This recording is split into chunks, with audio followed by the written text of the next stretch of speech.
So I first came into Powerhouse, I was 11. I was coming off of a year with a previous travel team, the Mavericks. They had just shut down. So came in here. I started with the pitching program actually, and it was like nothing I'd ever been to. Like I came in, we did like arm care, and I was like, what is this? I've never done arm care before. Alex Powers, pitching coordinator at Powerhouse Sports. Been working with Graham for about 4 years now. So I actually first started working with Graham before I even started working at Powerhouse. For me, like it almost kind of sounds cliche, but like from the first time I saw him throw, I knew he would probably be a college arm. It was just going to be what happens in these next coming years that really determines to what level that's going to be.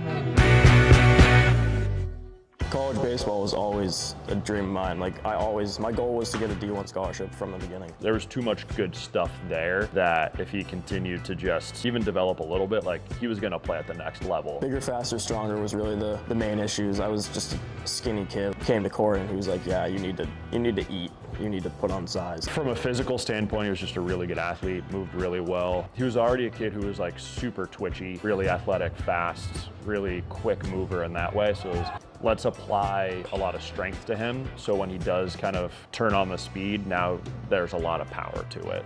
Getting stronger, getting more confident in the weight room, just knowing how my body moves. So when I do step on the mound, confident that I can throw hard and move fast without getting hurt. There wasn't really much that ever needed to be like changed or addressed. It was a lot more kind of fine tuning, getting him to understand the smaller points that kind of make a big difference. Kind of that stuff that's a little bit more on the margins for guys.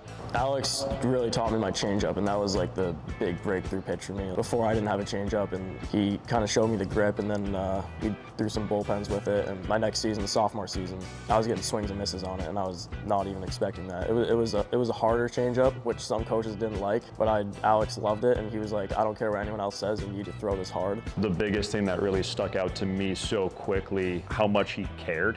Like, you get a lot of kids in the facility who like baseball, but they're not so involved that next level yet. And the coaches here, they would always have college guys practicing with us, taking reps. He was just really dedicated early on. Like I remember when we were kind of trying to put together a group of guys to train with, who would you want? He kind of picked and choose like the guys he would train with based off, were they gonna match like his effort of working hard, or were they going to be the type of athlete that could help push him? Like he didn't want to really surround himself with guys who weren't gonna push him to try and be a better player either. My velocity really has been like steady. I feel like every year it's kind of gone up 2 or 3 miles an hour. Graham's like the exact kind of picture of like there's really no silver bullet to it. It's been gradual. It's not really something that you can tweak and then you're automatically throwing 10 miles an hour harder. Like maybe you see that on the internet, but it's not really like that in real life. So you gotta put the work in. And he stacked 3-4 really good years of consistency. Last year was probably my biggest jump. I was sitting like low 80s, and then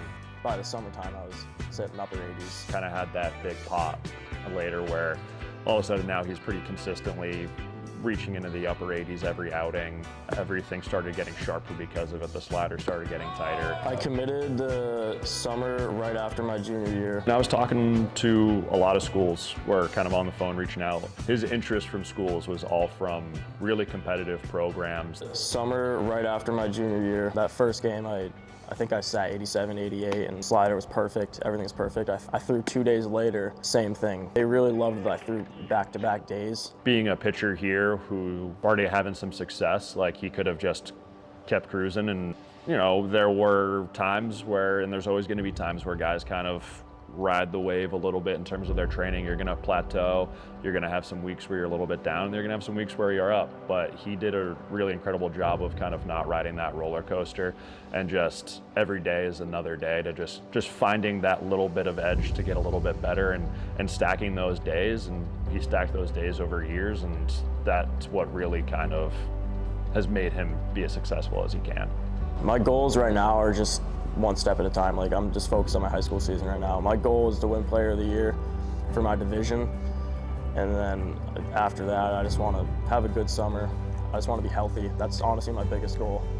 Consistently, just be healthy. Learning to pitch at the collegiate level is always a different game, and that's going to be the biggest thing for him, is learning how to get college hitters out. I have no doubt in my mind he's going to take to it pretty quickly. Once I get to college, I'm hoping to make a jump and get on the scene early and maybe get some playing time as a freshman. But we just take it play by ear, you know. I think ultimately there's no reason for me to expect that like he can't continue to get better and better every single year in college and give himself a chance to kind of keep doing whatever he wants to in the game.